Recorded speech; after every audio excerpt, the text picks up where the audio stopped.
사랑하는 충무교회 성도 여러분, 참으로 힘든 때를 맞이했습니다.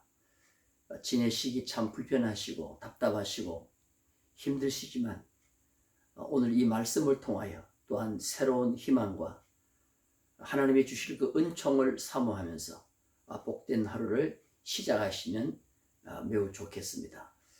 오늘 아침에 묵상할 하나님의 말씀은 무너질 성전이라는 제목을 가지고 누가복음 21장 5절에서 9절 말씀을 가지고 함께 은혜를 나누고자 합니다. 제가 한번 읽겠습니다.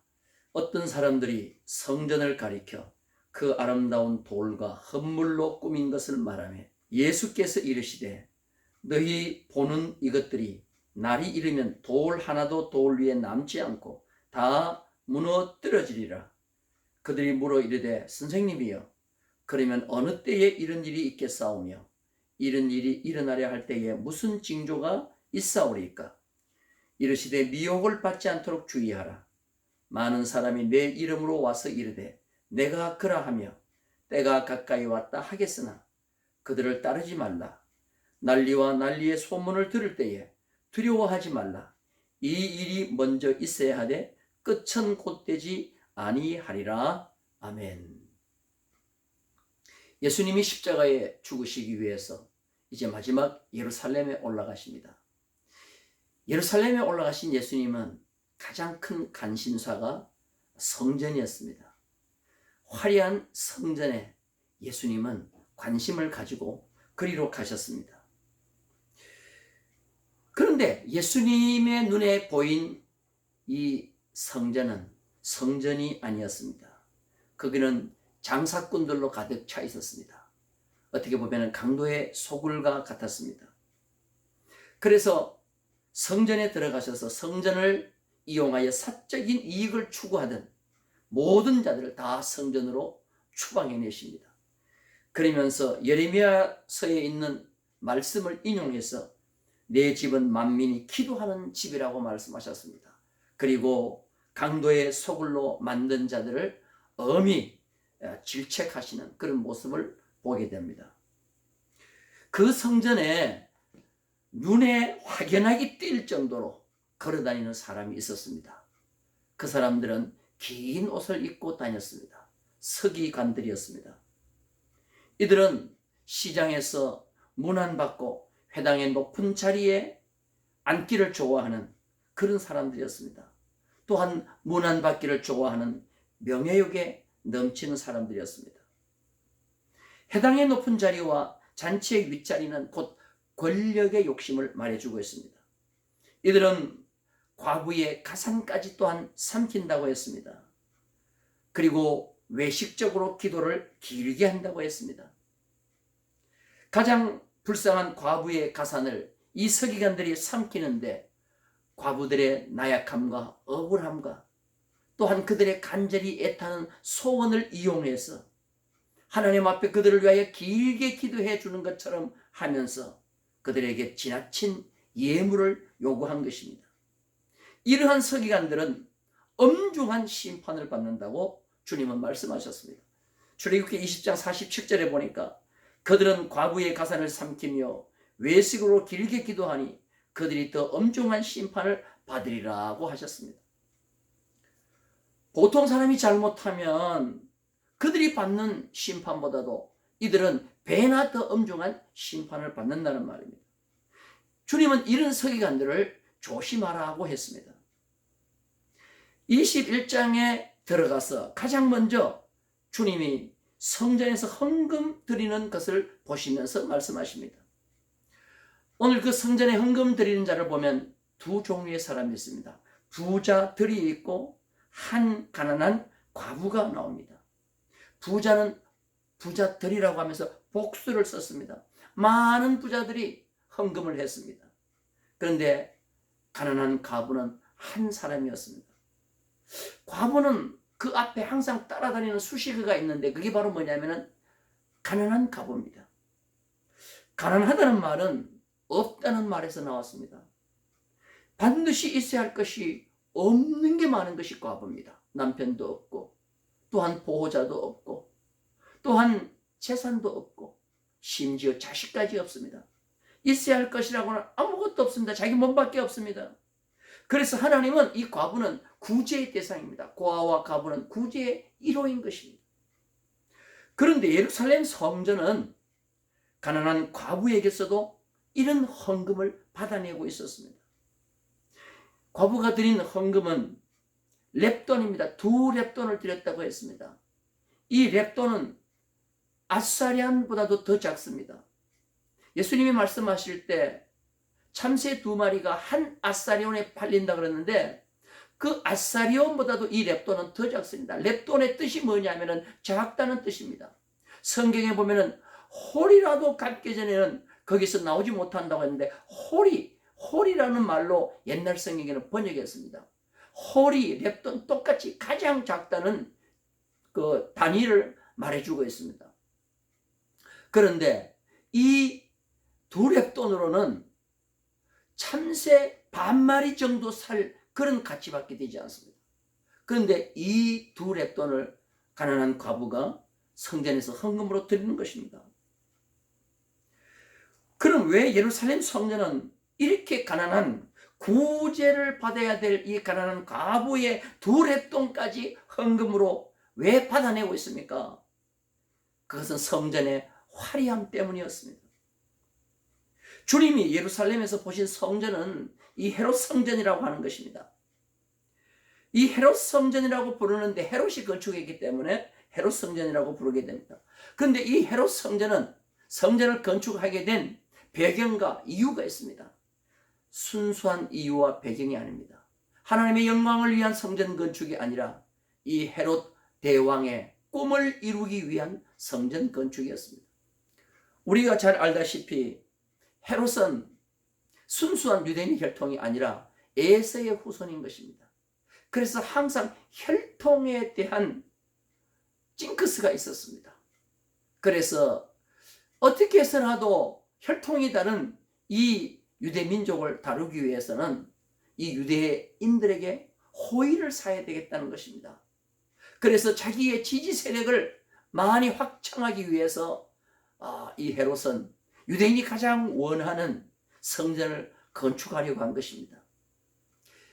바벨론 70년 포로 생활을 마치고 그들이 돌아와서 수룹바벨 성전을 세웠지만 어려운 형편과 처지에 또한 여러 가지 흉년과 환경이 적절하지 않았습니다. 그래서 그들은 솔로몬의 성전에 버금가는 성전을 세우지 못하고 초라한 성전을 세웁니다. 그래서 그들은 항상 솔로몬 성전을 생각하며 누군가 나타나서 이 화려한 성전을 다시 건축해 주기를 바라는데 드디어 그 유대인들의 꿈을 이 헤롯이 이루어 주겠다는 것입니다. 그래서 그들로부터 이 성전 건축을 해서 열렬한 지지를 받고 싶어 했습니다. 그래서 무려 90년 동안 이 성전을 건축할 계획을 잡았는데 예수님 당시에는 이제 반 정도 건축이 된 46년째 되던 해였습니다. 그렇기 때문에 아직까지 많은 성전 건축이 남아있기 때문에 많은 성전 건축 헌금을 거둬야 됩니다. 그래서 수많은 부자들도 헌금을 하고 심지어 가난한 과부도 2렙돈을 헌금해야 될 정도로 백성을 쥐어짜면서 헌금을 거두었습니다. 성경 해석자들은 얘기합니다. 이 성전 앞에는 13개의 헌금통이 놓여 있었다고 합니다. 그래서 가장 여러 종류의 헌금을 거두어서 모두 성전 건축에 넣었다고 하는 것입니다. 과부의 2렙돈 헌금 드리는 광경을 보신 주님은 미래의 헤롯 성전이 어떻게 될 것을 예언적으로 말씀하십니다. 5절 말씀에 보면 그렇습니다. 어떤 사람들이 성전을 가리켜 그 아름다운 돌과 헌물로 꾸민 것을 말하며 예수께서 이르시되 그렇습니다. 마가복음에 보면 어떤 사람들을 제자들이라고 했습니다. 제자들의 관심사는 앞으로 이 성전이 어떻게 될 것인가가 굉장히 궁금했습니다. 그러면서 그들은 이 성전 건축의 내력을 설명하는데 외모를 자랑하고 있습니다. 꾸민 것을 자랑합니다. 헌물 드린 것을 자랑하고 있습니다. 성전의 자랑은 외형이 아닙니다. 건물 자체가 아닌 것입니다. 그 안에서 드려지는 예배자와 예배자들의 삶이 어떻게 보면 좋은 것이 되어서 그것이 자랑거리가 되어야 됩니다. 주님은 성전의 화려함을 자랑 삼아 말하는 제자들의 이야기를 듣고 난 뒤에 성전의 멸망을 예언합니다. 6절 말씀에 보면은 너희 보는 이것들이 날이 이르면 돌 하나도 돌 위에 남지 않고 다 무너뜨리리라 그랬습니다. 주님은 이 성전을 너희들이 보는 이것들이라고 했습니다. 주님은 헤롯 성전을 성전이라 부르지 않습니다. 이것들이라고 불렀습니다. 한낱 별로 중요하지 않는 것들을 가르치는 지시대명사 이것들로 표현한 것입니다. 주님이 보실 때 헤롯 성전은 비록 외적인 것은 아름답습니다. 46년 동안 아름답게 지었습니다. 수많은 돈을 들여 지었습니다. 그러나 주님의 눈에 볼 때는 성전이 아니라 그냥 이것들이었습니다.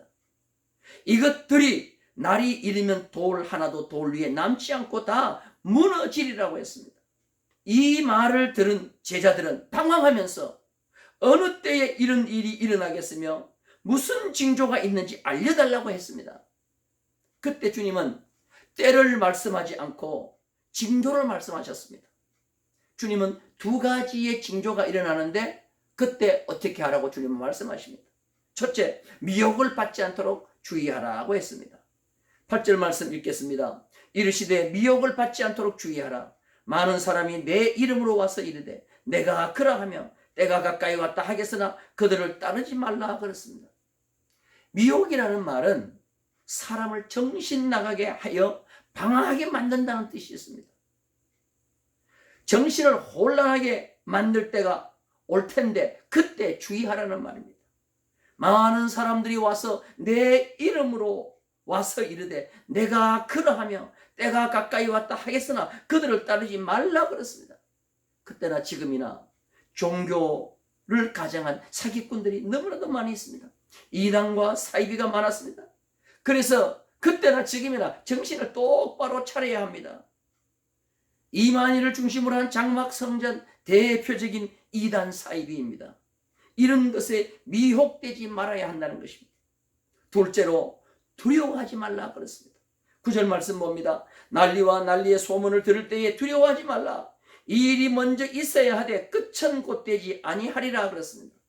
난리와 소요의 소문을 들을 때에 두려워하지 말라는 것입니다. 지금 일어나고 있는 코로나19가 좋은 예라고 볼 수가 있습니다. 이런 것이 일어날 때 두려워하지 말라는 말입니다. 그렇다고 우리가 무지한 용기만 있어서도 안 됩니다. 무지한 용기는 사람을 때로는 죽일 수가 있고 자신을 죽일 수가 있습니다.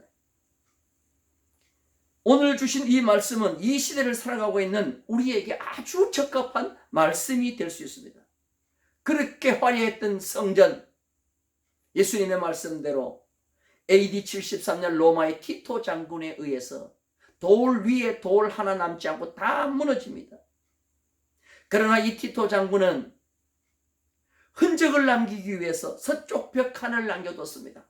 지금까지 그 서쪽 벽이 있는데 통곡의 벽이라고 합니다. 수많은 유대인들이 예루살렘을 방문하고 그 통곡의 벽 앞에서 그들의 지난날의 잘못을 회개하며 이것이 속히 회복되기를 그들은 바라고 있는 것입니다. 우리는 이것들을 보면서 진정 교회다운 교회가 어떤 교회인가를 잘 깨달아야 되는 것입니다. 헤롯 성전과 같은 외모만 화려한 그런 교회가 되어서는 절대로 안 되는 것입니다. 우리는 지금 코로나로 인하여 성전에서 예배를 드리지 못하니 얼마나 안타깝습니까? 얼마나 예배가 그리운지 모릅니다.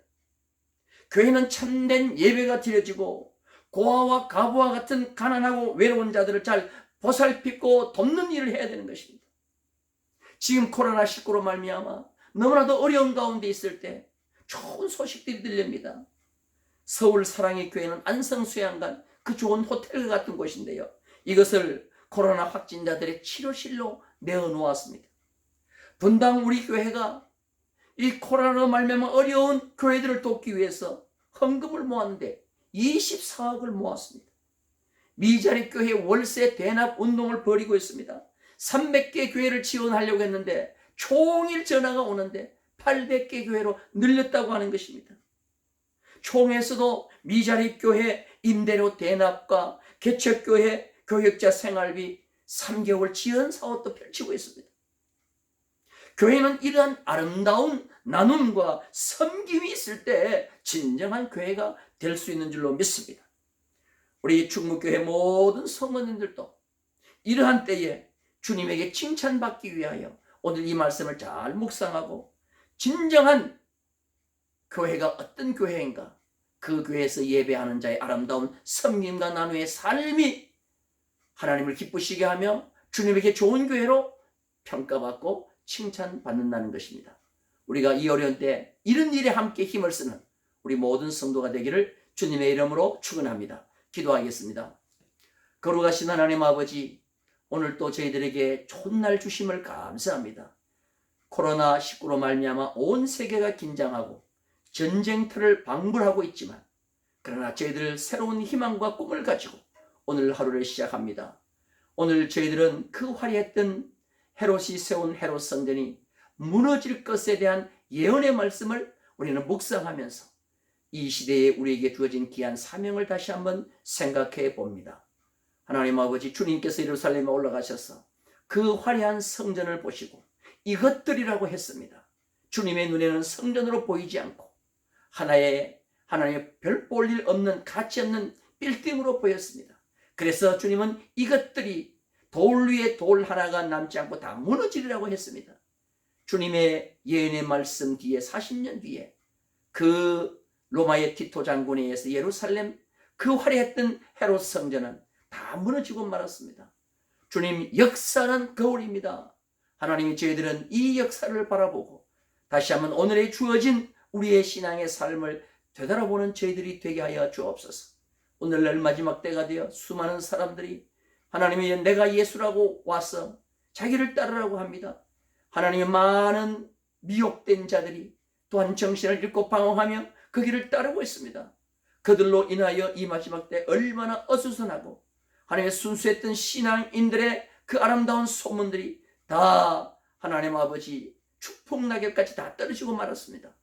주님, 이 시대의 저희들 정말 코로나로 말미암아 어려운 이 시대에 저희들의 바른 신앙관과 바른 교회관을 가지고 하나님의 아버지, 하나님의 사랑을 실천할 수 있는 저희 모두가 될 수 있도록 주님 은혜 베풀어 주시옵소서.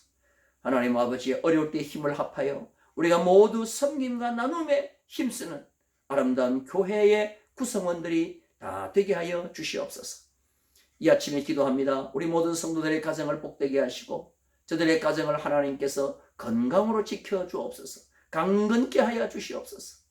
코로나가 절대로 침범하지 못하게 해주시고 또한 기존 하나님의 기저질환으로 입원 중에 치료 중에 있는 자들도 많이 있습니다. 저들을 강건케 하여 주시고 이 어려운 때에라도 열심히 일하는 하나님 아버지여 자들을 주께서 기억하시고 저들의 손끝 닿는 곳마다 하나님의 소득의 풍부함을 허락하여 주시옵소서. 오늘 하루도 온전히 주님과 함께 동행하며 주님께로부터 오는 큰 은혜로 덧입는 복된 하루가 되게 하실 줄 믿사옵고 살아계신 예수님의 이름으로 감사하며 기도하옵나이다. 아멘. 이상으로 귀한 말씀을 마칩니다. 오늘도 사랑하는 우리 모든 성도님들 주님과 함께 파이팅 하시고 복된 하루, 즐거운 하루, 희망찬 하루의 삶을 살아가기를 주님의 이름으로 축복합니다. 내일 또 뵙겠습니다.